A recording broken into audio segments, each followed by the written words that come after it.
N'oubliez pas de vous abonner et activer la cloche de notification.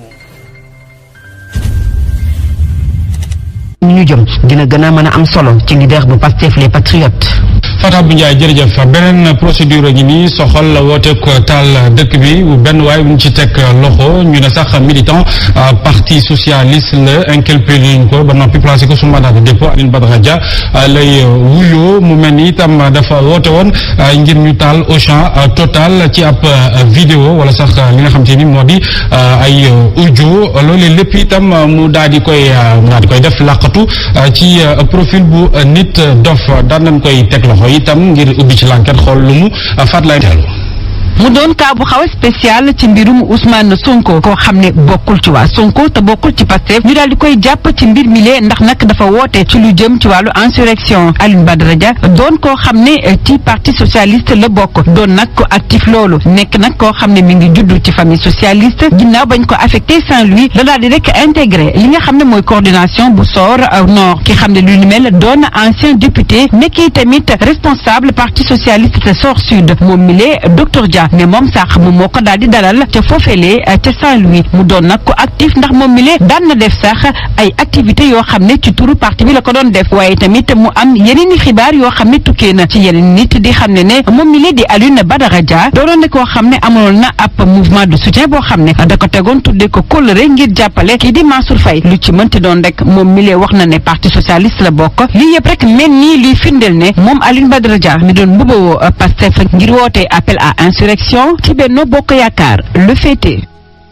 day demee ndaw est-ce que lii du may ñenn ñi di wax ne am na ñuy làkkatu te bokk ci beneen camp bi di saaga wala di def yëf ngir mën koy taxal ñu jege Ousmane Sonko. waaw lii de benn la ci firnde de parce que ñu bëri dañu waxoon ni ñiy làkkatu ci ginnaaw profil yi ñoom ñëpp nekk ñu Pastef alors tey bu fekkente ni li nga xamante ni Fatou Laye Mbaye wax na ko te mu nekk effectivement dëgg parce que gis nañ ko sànq ci réseaux sociaux yi mu nekk lu doy waar donc day may tey dëgg président Macky Sall bi nga wax ni fan yële ñu génn wax na ni nañu réguler li nga xam ne moo nekk ci réseaux sociaux yi parce que làkkatu ci ginnaaw profil di daggal nit saaga di ko yàq daram wala tamit nga di ko menacer de mort parce que jamono ji Mouhamed menace dafa bari da ngay toog di seetaan télé wala nga taal sa téléphone gis nit kuy commenter ci plateau wala di def liggéeyam nga gis ay nit yoo xamante ne nii dañ koy menacer de mort di ko dig rey comme ni ñu diggee may mën a ndur fay suñu concert donc mu nekk lu doy waar kon encore une fois na yoon topp mbir yi ba mu sës te wax dëgg yàlla man damay woo tey waa Pastef nañu porter plainte su ko defee seen dër gën a set ci ñi li ñu leen di jiñ dafa am ñu nekk ci réseaux sociaux yi di mbubboo Pastef di bëgg semer trouble ci dëkk bi. armée kon ñu nekk ci biir net internet bi lañ leen tuddee est-ce que kon mën nañu jàpp ne ak li xew nii Pape Matar ne ñoom ñëpp kon mën Pastef la ñu bokk. non mënuñu ko jàpp parce que tey jii moo tax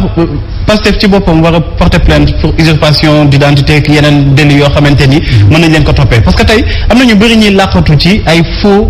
compte ak ay faux profil di jël ay photo Ousmane Sonko di tuddee seen bopp ay jàmbaaru Pastef ak Moustapha Pastef ak yooyu noonu di saaga ay nit pour ñuy yàq deru li nga xamante ni mooy Pastef am na ñoo xamante ni ñu ngi ci pouvoir am na ñoo xamante ni ci opposition bi dañu nekk donc loolu tey jii moo tax il faut que ñu régulariser li nga xamante ni mooy réseaux sociaux mënul nekk tey jii benn no man's land boo xamante nit ki day def lu ko neex toog en toute impunité di saaga ay nit di wax lu la neex di accuser ay nit di xëy suba aussi di menacer ay nit parce que bu nekkoon ay saaga sax grave mais dem bay menacer ay nit intégrité physique bu nit nga koy menacer yaakaar naa ne loolu dafa nekk yoo xam ne ay dérive la te ni ñu jëlee naan dañuy protéger Adji Sarr di ko wutal ay garde corps kon nañ ko defal may mën a nuru fay nañ ko defal keneen ak keneen nañ ko defal ndey jiw nañ ko defal keneen ak keneen ko boo xamante ni dañ leen di menacer te ñu leen di menacer ñu ngi ci ay réseaux sociaux am nañu aussi direction cybercriminalité ay na yowee nañ def seen liggéey. kon mel na ne dossier bi Hadj Mansour lu jëm ci wàllu manipulation ñu ngi ko ciy dund ba léegi. manipulation bi mais Mouhamed bukki bu yootee béy ba bu yootee xaj ba jàpp ko dafa sàngoo deru xaj dañu waxante dëgg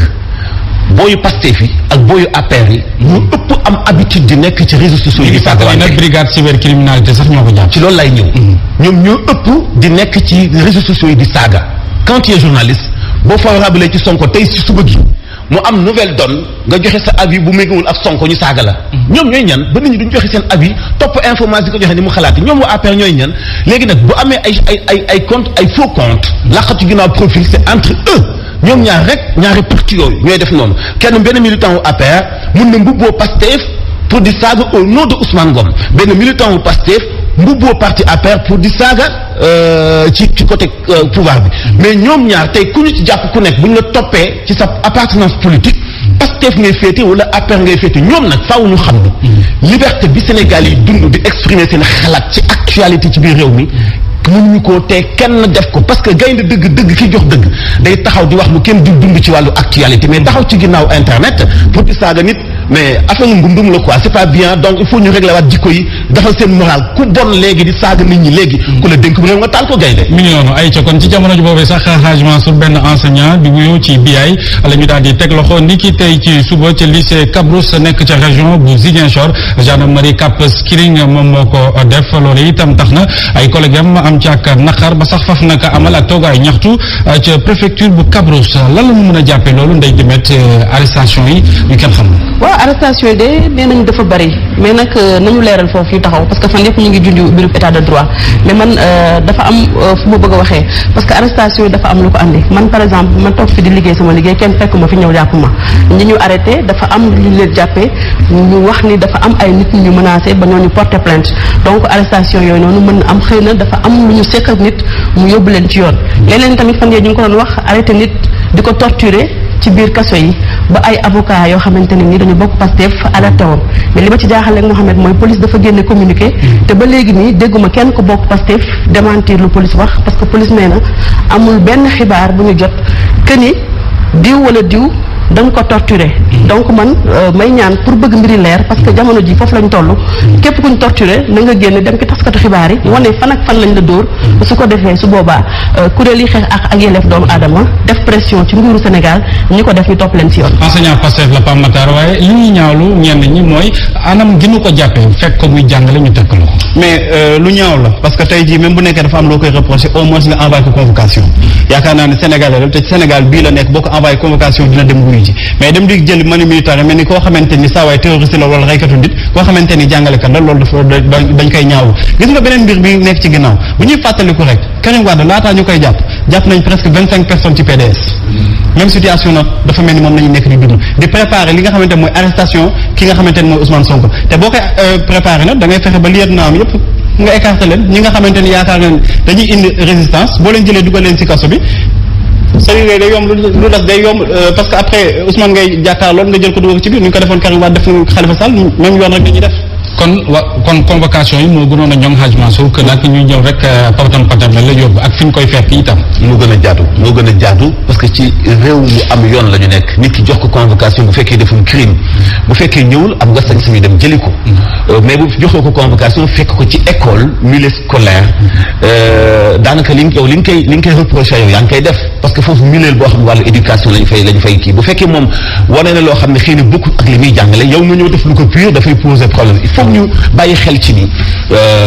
kenn ku nekk am na taxawaay boo taxawee Sénégal moo xam police moo xam gendarme moo xam citoyen bi ci boppam donc am na respect war am seen diggante ñoom ñaar parce que police bi dem di jëli enseignant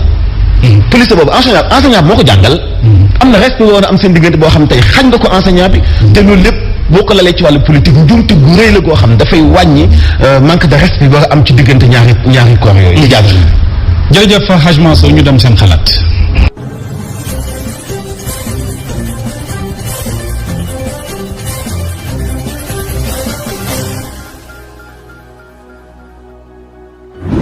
N'oubliez pas de vous abonner et activer la cloche de notification.